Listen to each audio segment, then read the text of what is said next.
Hi, today I'm ready for POCO C50 and I'll show you how to enable or disable NFC on this device.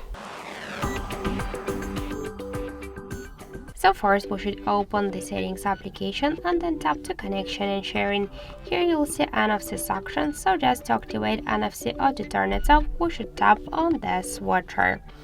If you want to change, for example, the contactless payment on your device, just an NFC option, you should click the contactless payment section, and here we can switch payment default method just from Google Pay to Noteset or to another application if you got them.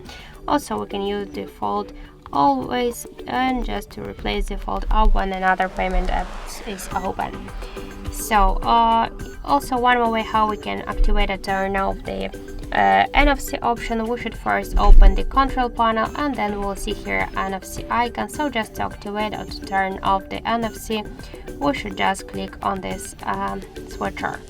So thank you for watching, and if you find this video helpful, don't forget to leave a like, comment and to subscribe our channel.